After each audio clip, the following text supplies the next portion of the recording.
Assalamualaikum warahmatullahi wabarakatuh. Waalaikumsalam warahmatullahi wabarakatuh. Alhamdulillahi rabbil alamin. Nahmaduhu wa nasta'inuhu wa nastaghfiruh. Wa na'udzu billahi min shururi anfusina wa min sayyiati a'malina. Man yahdihillahu fala mudilla lahu wa man yudlilhu fala hadiya lahu. أشهد أن لا إله إلا الله وحده لا شريك له وأشهد أن محمدا عبده ورسوله لا نبي ولا رسول بعده اللهم صل وسلم وبارك على محمد وعلى آله وصحبه أجمعين أوصيكم ونفسي بتقوى الله اتقوا الله حق تقاته ولا تموتن إلا وأنتم مسلمون قال الله تعالى في كتابه الكريم أعوذ بالله من الشيطان الرجيم يا أيها الذين آمنوا اتقوا الله ولتنظر نفس ما قدمت لغد واتقوا الله إن الله خبير بما تعملون. Ikhwan fillah jamaah salat maghrib yang dirahmati Allah, alhamdulillah pada kesempatan malam hari ini kita dapat kembali melanjutkan kajian kita atau ta'lim kita sampai pada ayat yang ke-42. A'udzu billahi minasy syaithanir rajim.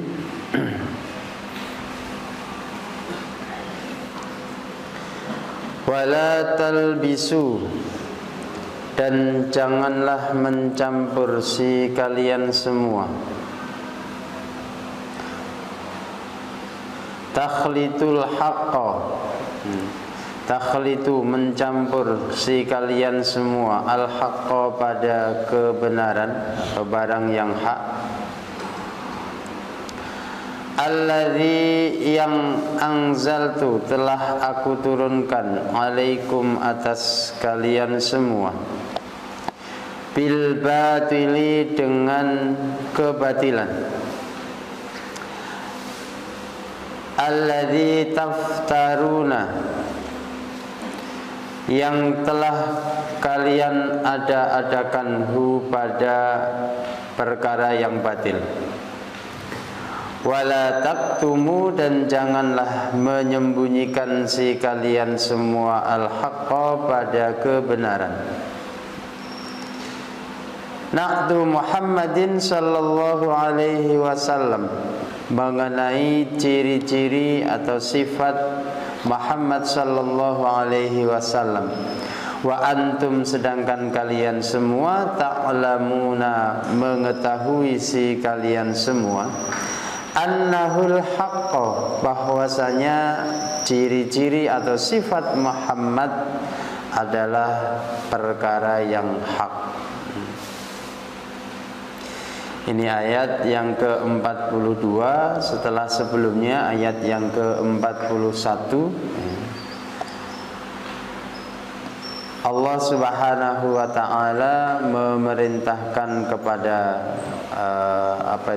orang-orang Yahudi dan juga orang-orang Nasrani agar beriman kepada apa yang telah Allah turunkan, yaitu Al-Qur'an, serta apa yang diturunkan kepada mereka, itu kitab Taurat ataupun kitab Injil, di mana baik di dalam Al-Qur'an ataupun di dalam Injil, di sana ada kesamaannya.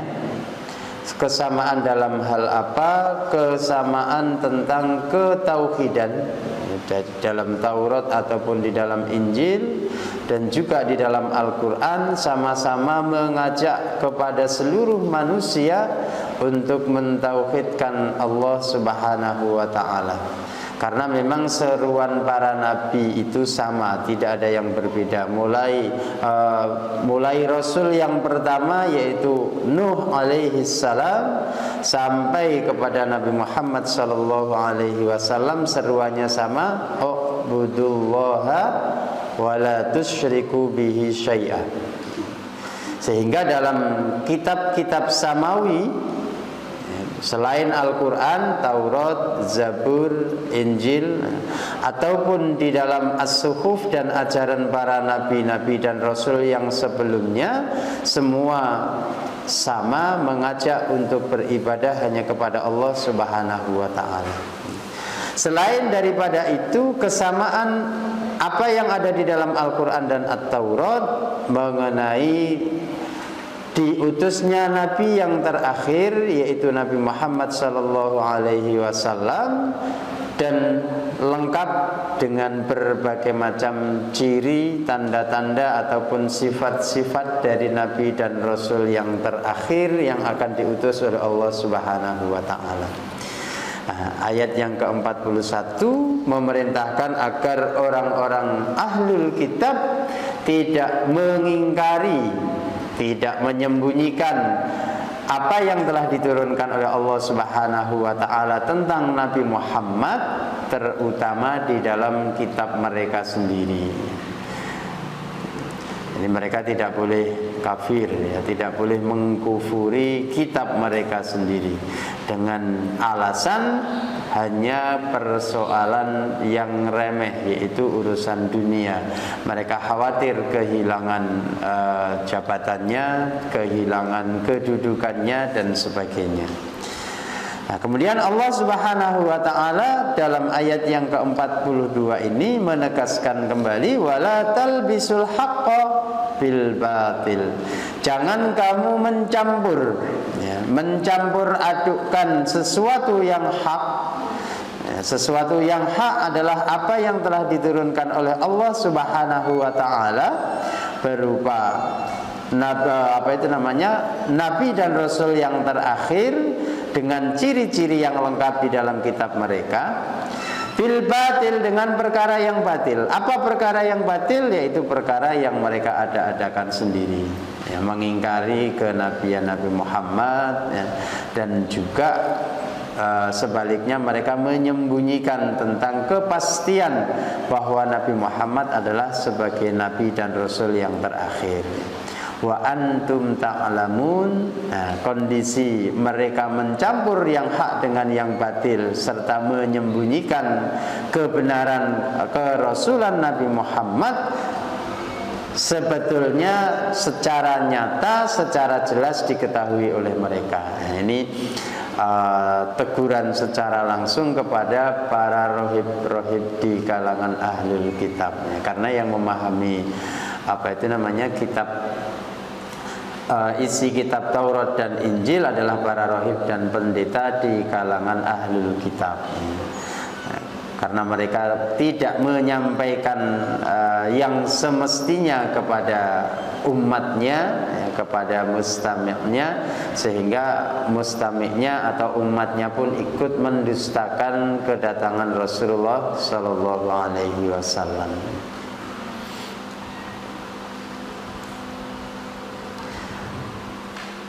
Kemudian ayat yang ke-43, wa aqimus salata, wa aqimu, dan tegakkanlah oleh kalian semua as-salata, pada salat, wa atuz zakata, dan bayarkanlah oleh kalian semua az-zakata, pada zakat, warka'u, dan rukuklah kalian semua, ma'ar raki'ina, bersama orang-orang yang ruku'.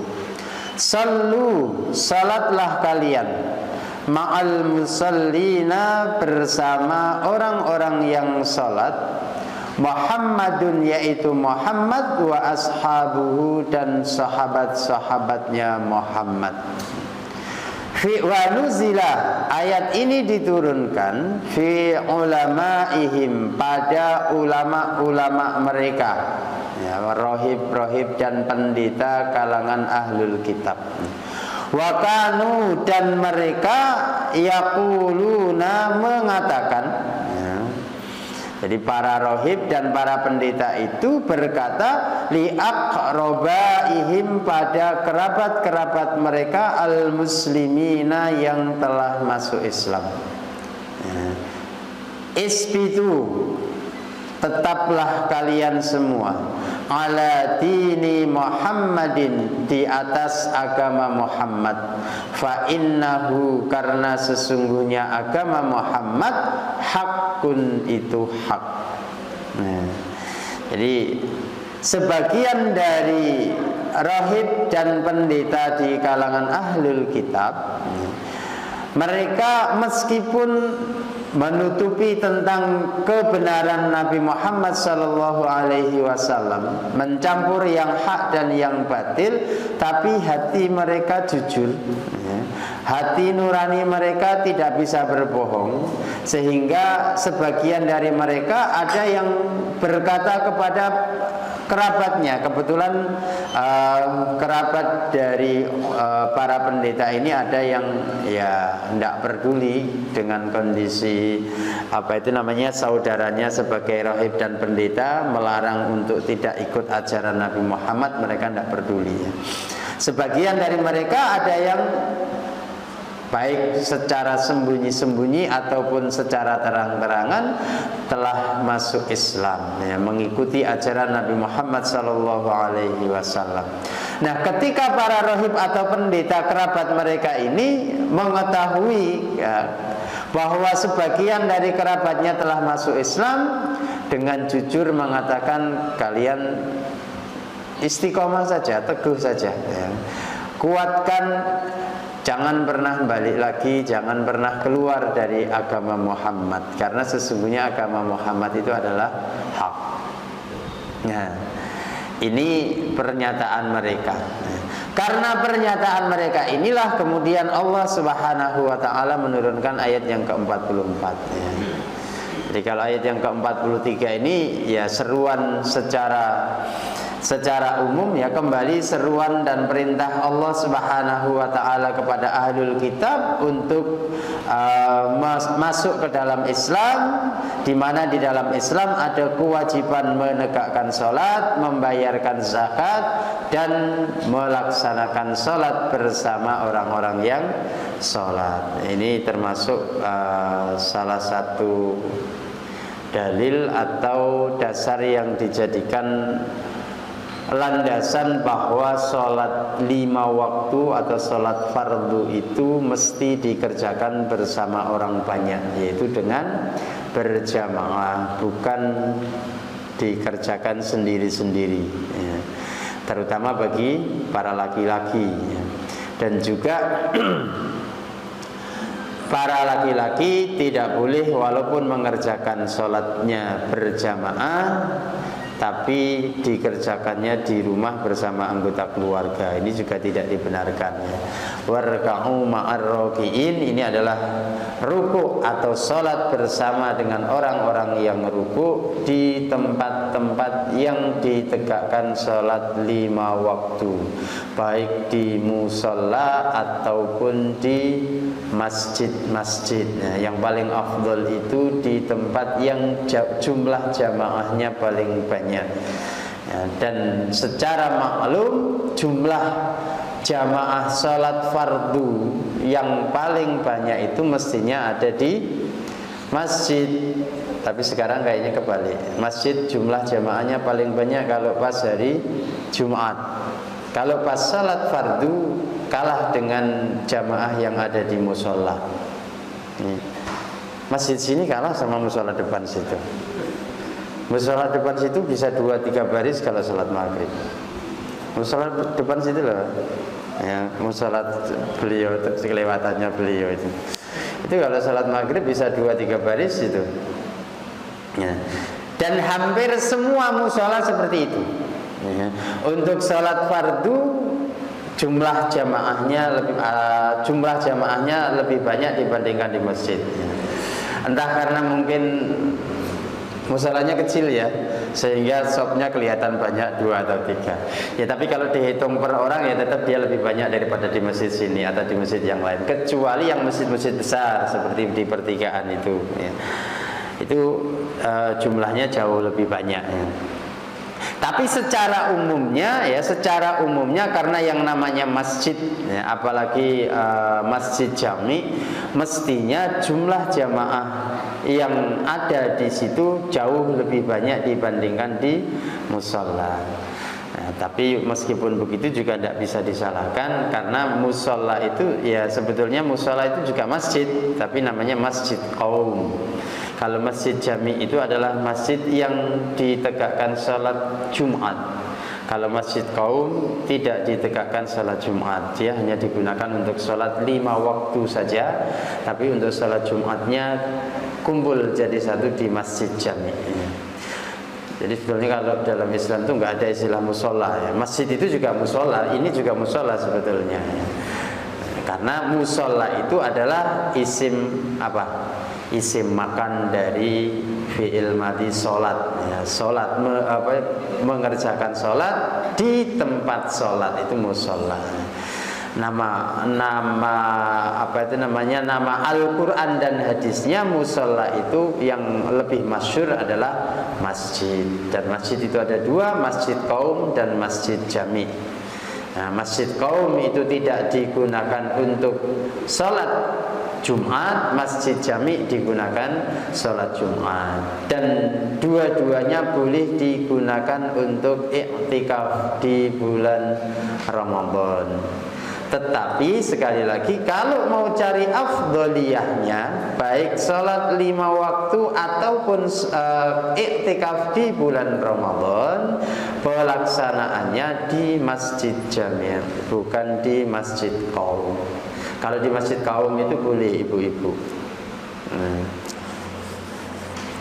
Jadi warka'u ma'ar raki'in, rukuklah bersama orang-orang rukuk. Maksudnya adalah sallu ma'al musallin, salatlah kalian bersama orang-orang yang salat. Yang dimaksud adalah Muhammadun wa ashabuhu, Nabi Muhammad dan sahabatnya. Berarti salat jamaah di masjid. Kalau sudah tidak ada Nabi Muhammad dan para sahabat, berarti setiap imam dan makmum di semua tempat. Jangan kerjakan sholat sendiri-sendiri ataupun berjamaah di rumah. Saya di rumah juga ada musola, misalkan, tidak boleh. Musola di dalam rumah itu berarti yang jamaah cuma ya, suami dan istri serta anak kalau punya anak. Ya, kalau anaknya satu ya satu. Kalau tidak punya anak berarti hanya suami sama istri saja. Kalau istrinya berhalangan, mau sholat sendirian ya. Ini tidak boleh. Walaupun kadang kan ada orang yang rumahnya besar, kemudian di dalam rumah ada ruangan yang dikhususkan sebagai musola. Boleh-boleh saja di dalam rumah ada musola, tapi tetap tidak menggugurkan kewajiban kepala keluarga atau laki-laki dewasa untuk sholat di masjid ya. Kalau di musola rumah itu biar digunakan oleh kalangan perempuan, atau mungkin kalau mau mengerjakan sholat malam atau sholat sunnah ya, sholat sunnah, karena sholat selain sholat fardu itu lebih afdol dikerjakan di dalam rumah. Sholat sunnah, nafilah atau apa itu di rumah masing-masing lebih afdol untuk dikerjakan ya. Bagi yang rumahnya dekat atau setelah sholat bisa pulang. Nah, kemudian Allah Subhanahu wa taala menurunkan ayat yang ke-44, kaitannya sebagian dari ulama ahlul kitab, rohib ataupun para pendeta tadi berkata kepada kerabatnya yang telah masuk Islam ya, dengan nasihat isbitu ala dini Muhammadin fa innahu haqqun. Pernyataan mereka ini kemudian disindir oleh Allah Subhanahu wa taala. Pada ayat yang ke-44, atamuruna, apakah memerintahkan si kalian semua ya, para ulama tadi, annasa pada manusia bil birri dengan kebaikan. Apa kebaikan itu? Bil imani, yaitu dengan beriman, bi Muhammadin kepada Muhammad ya, kepada Rasulullah Muhammad sallallahu alaihi wasallam. Watan sauna, sedangkan kalian melupakan, si kalian semua angfusakum pada diri-diri kalian sendiri. tatrukuna meninggalkan si kalian pada jiwa-jiwa kalian atau pada diri-diri kalian. Fala ta'muruna dan tidak memerintahkan si kalian pada diri kalian bihi dengan kebaikan, yaitu beriman kepada Nabi Muhammad. Wa antum sedangkan kalian semua tatluna membaca si kalian semua al-kitab pada kitab At-Tauratu yaitu kitab Taurat. Wa fiha sedangkan di dalam kitab Taurat al-wa'idu terdapat ancaman ala mukhalafatil qawli atas penyelisihan ucapan al-amala pada amal. Afala ta'qilun, tidakkah kalian berakal atau berfikir? Su'a fi'lukum fatarji'una, pada buruknya perbuatan kalian maka kembalilah kalian. Fajumlatun nisyan, adapun susunan kalimat an-nisyan ya, wa tansawna anfusakum, nah itu pertanyaan. An-nisyan pertanyaan, apakah kalian lupa anfusakum pada diri kalian? Mahalul istifham itu menempati pertanyaan al-ingkari yang bermakna atau berfungsi mengingkari. Jadi walaupun pertanyaan tapi itu jawabannya sebaliknya, pasti la atau tidak. Ya, jadi pernyataan mereka para ulama tadi, ya ulama ahlul kitab tadi disindir oleh Allah Subhanahu wa taala. Atamuruna an-nasa bil birri wa tansawna anfusakum wa antum tatlunal kitab. Ya. Itu ayat yang turun kepada ahlul kitab. Walaupun secara umum ya, secara umumnya bisa dijadikan sebagai peringatan kepada semua orang Islam ya.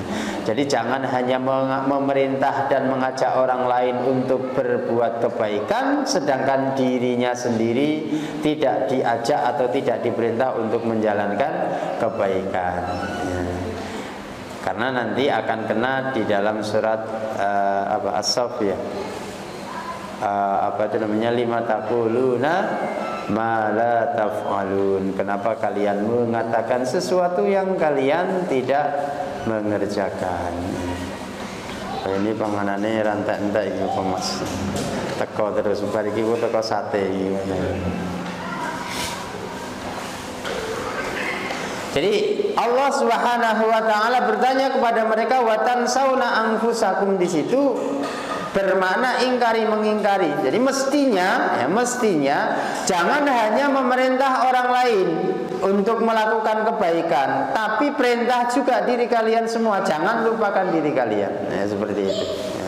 Jadi apa kalian memerintahkan manusia tadi kerabat-kerabatnya untuk beriman kepada Muhammad, untuk tetap berada di atas jalan Muhammad, sedangkan kalian sendiri masih menetapi ajaran yang lama.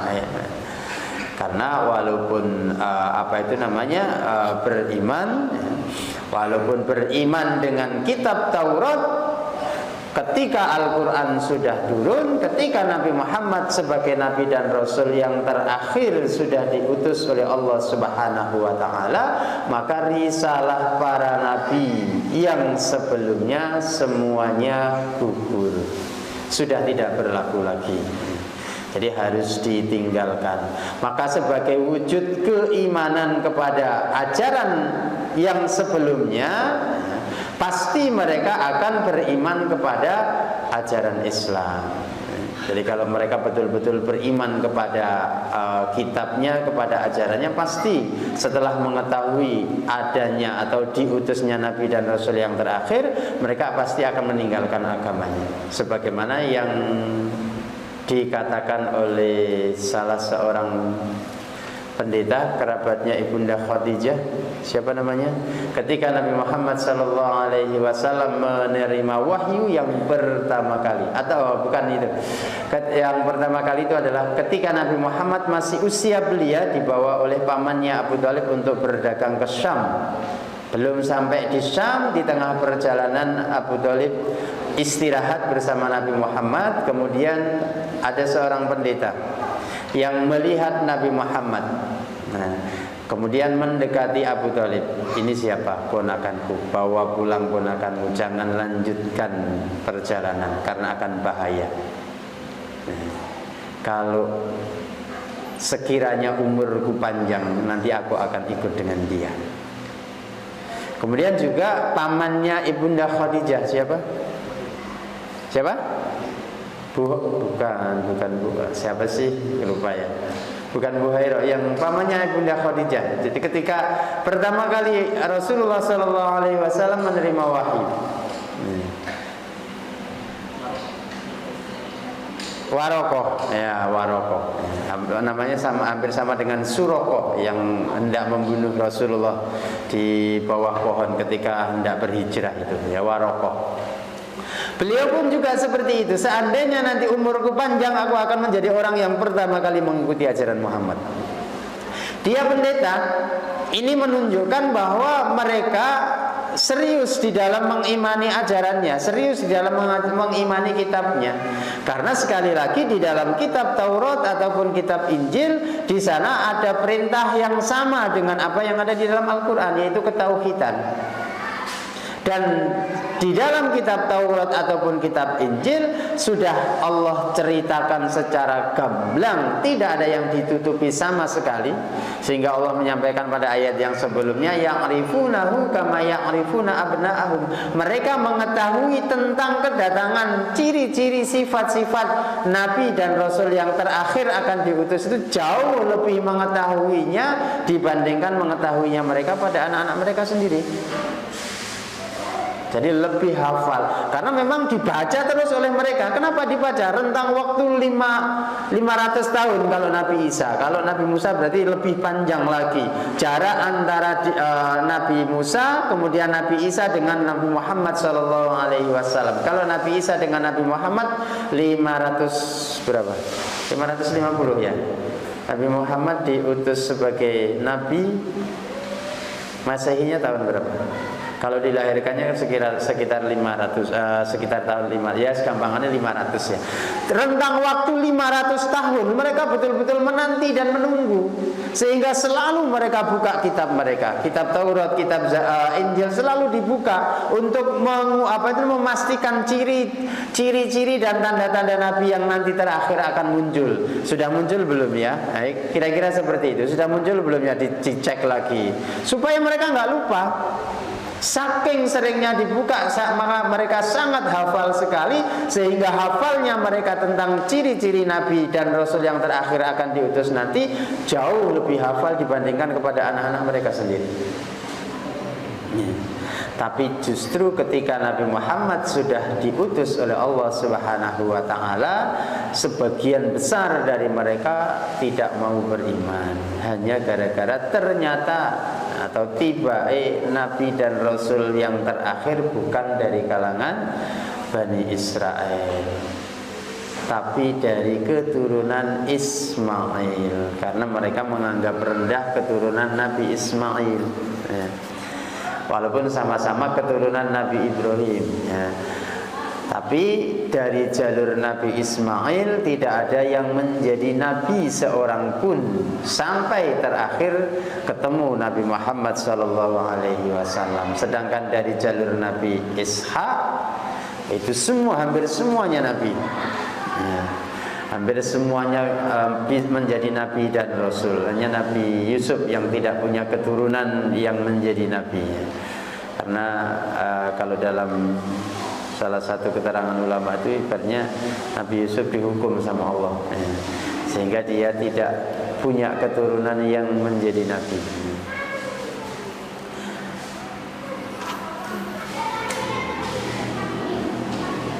Nah, ini sindiran yang telak dari Allah. Wa antum tatlunal kitab afala ta'qilun. Sedangkan kalian tuh membaca Alkitab, membaca Taurat. Apakah kalian tidak pernah memikirkan tentang buruknya perbuatan kalian, menyuruh orang lain berbuat baik, yaitu beriman kepada Nabi Muhammad, tapi kalian sendiri tidak mau beriman. Nah, ini maknanya secara umum umat Islam tidak boleh mengikuti apa yang dilakukan oleh ahlul kitab. Selalu mengajak kebenaran, mengajak kebaikan, tapi membiarkan dirinya sendiri jauh dari kebenaran atau dari kebaikan itu. Ini bukan perbuatan yang baik. Kemudian ayat yang ke-45, wasta'inu, dan minta tolonglah kalian semua. Utlubu, mintalah kalian al-ma'unata, pada pertolongan. Jadi kalau apa itu namanya dibuat apa adanya, minta pertolongan itu utlubul ma'unah. Tapi kalau mau pakai bahasa yang simple, wasta'inu. Nah, ini kalau kita belajar tata bahasa. Jadi apa itu namanya, dari fi'il madhi awana ikut wazan fa'ala, kemudian dirubah ikut wazan istaf'ala menjadi ista'ana, ista'inu, yang maknanya minta tolonglah kalian. Ala umurikum, atas masalah-masalah kalian atau urusan-urusan kalian, bisabri, dengan kesabaran. Al-habsu lin nafsi, yaitu menahan diri. Ala ma tukrihu, pada sesuatu yang tidak kalian sukai. Wassalah, wassalati, dan dengan salat. Afraduha,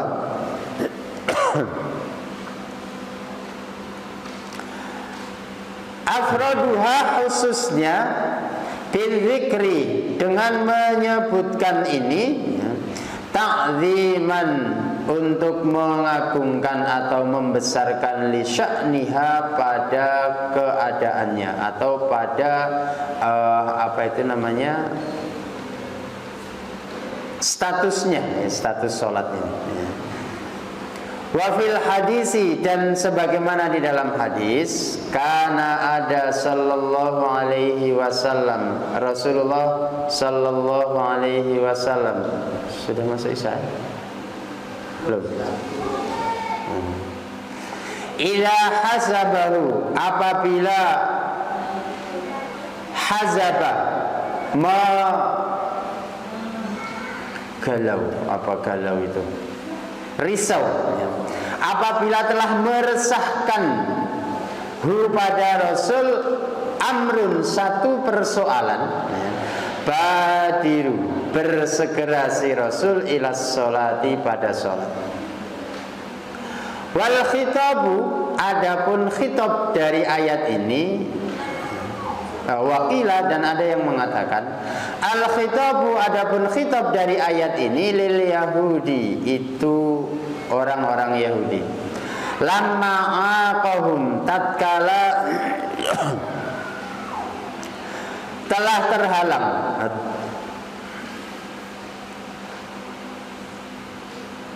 lamma aqah, tatkala telah menghalangihum, pada mereka, anil imani, dari beriman, asyarru, asyarruhu, pada keburukannya,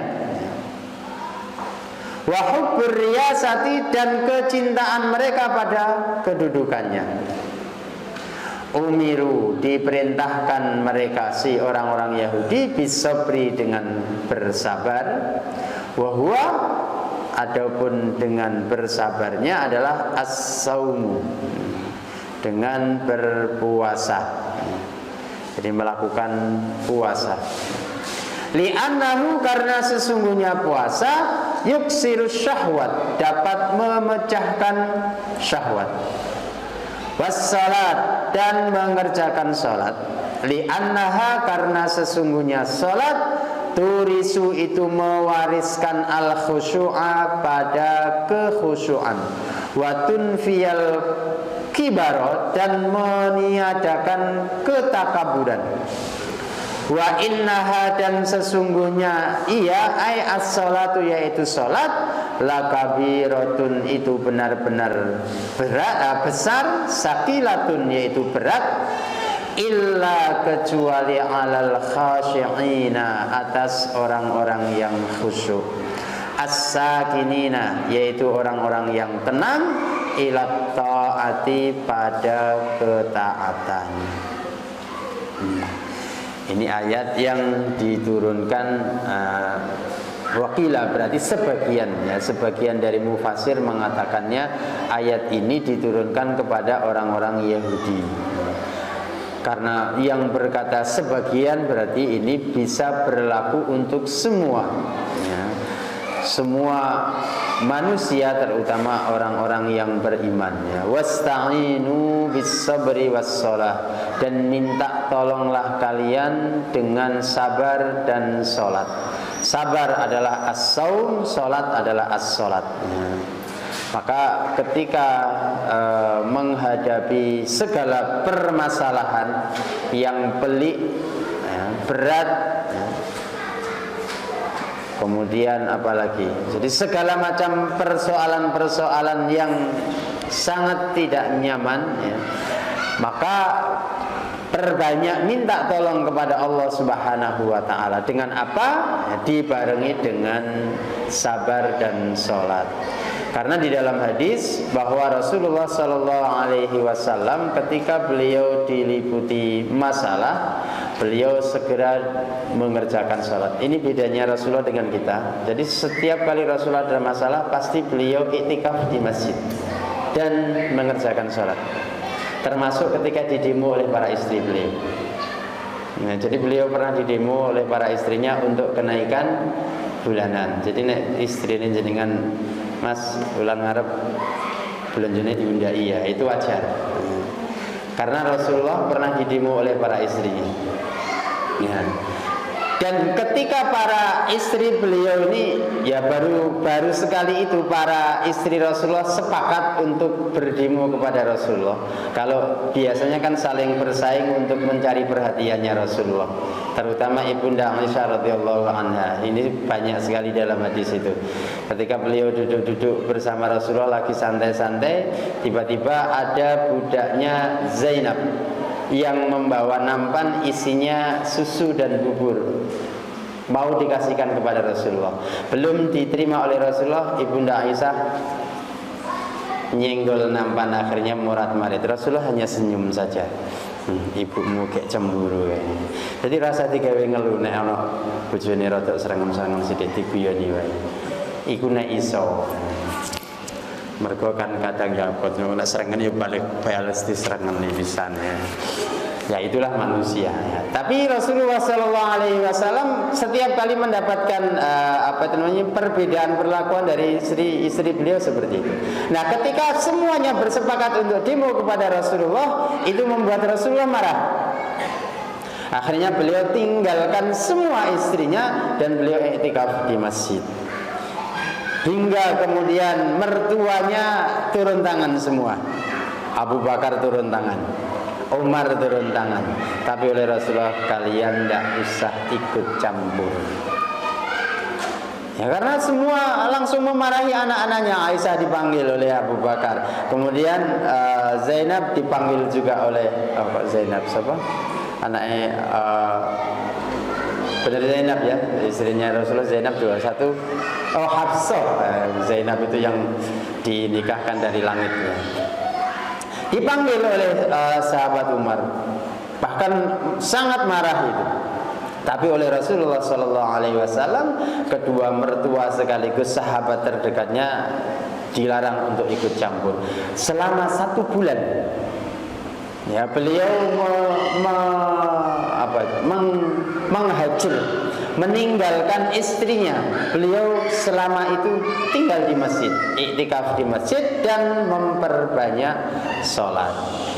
Nah, bukan hanya itu, jadi setiap kali beliau ada masalah, beliau langsung di masjid dan memperbanyak sholat.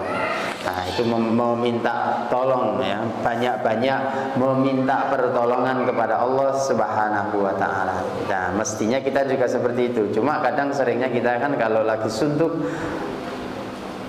biasanya nggak pernah nongkrong, dengarin lagi lagi butek gitu. Nah, biasanya kita sukanya mengalihkan permasalahan, kesuntukan pikiran itu dengan hal-hal yang menurut nafsu itu menyenangkan. Tapi kalau kita mau mengikuti apa yang dilakukan oleh Rasulullah SAW, tempat terbaik untuk menenangkan pikiran adalah mihrab. Sujud kita kepada Allah Subhanahu wa Ta'ala. Itu sesuai dengan ayat yang ke-45 ini. Jadi setiap kali ada masalah, baik ringan ataupun terlebih lagi masalah yang berat, segera minta pertolongan kepada Allah Subhanahu wa Ta'ala dengan sabar dan sholat. Karena apa? Karena sabar. Di sini dijelaskan sabar bukan berarti hanya sekedar bersabar menghadapi masalah itu, tetapi bersabarnya dibarengi dengan mengerjakan siam atau puasa. Kenapa puasa? Karena puasa dapat menghancurkan dorongan syahwat. Ya. Jadi semua jenis syahwat kalau digunakan tubuh ini digunakan berpuasa, dia akan lemah. Maka orang puasa itu kan lemes, kalau mau ngapa-ngapain males. Nah, itulah puasa. Supaya tidak ada dorongan-dorongan yang mengajak pada keburukan, pergunakan untuk memperbanyak puasa. Kemudian yang kedua adalah sholat, karena sesungguhnya sholat mewariskan kekhusyuan. Khusyuk, tunduk kepada Allah, mengetahui posisinya sebagai hamba, mengetahui posisinya Allah sebagai Tuhan Maha segala-galanya. Maka ketika mengetahui posisi masing-masing, posisi sebagai hamba dan posisi Allah sebagai Tuhan, hilanglah ketakaburan yang ada di dalam diri. Sombong dengan kelebihan yang dimiliki, sombong dengan apa yang ia punya, sombong dengan ini dengan itu, semuanya akan hilang. Itu didapatkan dengan memperbanyak sholat. Tapi catatannya wa innaha lakabiratun. Sesungguhnya sholat, terutama sholat, sebenarnya puasa juga sama, tapi terutama sholat adalah lakabiratun, pekerjaan yang benar-benar berat. Tidak semua orang bisa mengerjakannya dengan istiqomah. Jangankan pas ada masalah, kalau yang disebut sekarang dengan sholat hajat, sholat hajat, walaupun sebetulnya ada syariatnya, cuma namanya bukan sholat hajat, sholat taubat, sholat taubat ada syariatnya, tapi tidak langsung serta-merta namanya sholat taubat. Hanya saja ketika bertaubat itu ambil air wudhu, kemudian melaksanakan sholat 2 rakaat, setelah itu perbanyak minta ampun kepada Allah Subhanahu wa Ta'ala. Sehingga karena dalam hadis seperti itu oleh sebagian ulama disebutlah atau diistilahkan dengan sholat taubat. Sholat taubat saja kita tidak pernah, apalagi kalau pas. Tapi biasanya lebih mungkin mana, sholat taubat atau sholat pas lagi punya keperluan? Kayaknya pas lagi punya keperluan, karena nggak merasa dosa, jadi nggak ada lah sholat taubat barang ngapain ya. Nah, sholat hajat itu sergap, soalnya terkait dengan kebutuhan. Jadi perbanyak sholat, walaupun sudah jelas bahwa sholat fardu, sholat 5 waktu saja berat, apalagi sholat sunnah. Tetapi seberat apapun sholat itu tidak bagi orang-orang yang khusyuk. Orang yang khusyuk itu bisa betul-betul itminan dan sekaligus istiqomah dan penuh dengan ketenangan di dalam mengerjakan sholat itu. Maka bersyukurlah orang-orang yang sudah dikaruniai kekhusyukan di dalam dirinya, karena sesungguhnya mereka mampu bertahan, mampu bersabar mengerjakan sesuatu kebaikan yang jelas-jelas diperintahkan dan mendatangkan kemuliaan dari Allah Subhanahu wa Ta'ala. Dan semoga kita bisa diberi kesempatan oleh Allah untuk menjadi orang-orang yang khusyuk. Illa 'alal khashi'in. Ayat 45. Insyaallah kita sambung kembali ayat yang ke-46 pada kesempatan berikutnya. Tiap kurang dan lebihnya mohon maaf. Aku qouli hadza subhanaka allahumma rabbana wa bihamdika asyhadu an la ilaha illa anta astaghfiruka wa atubu ilaik. Walhamdulillahirabbil alamin. Wassalamualaikum warahmatullahi wabarakatuh.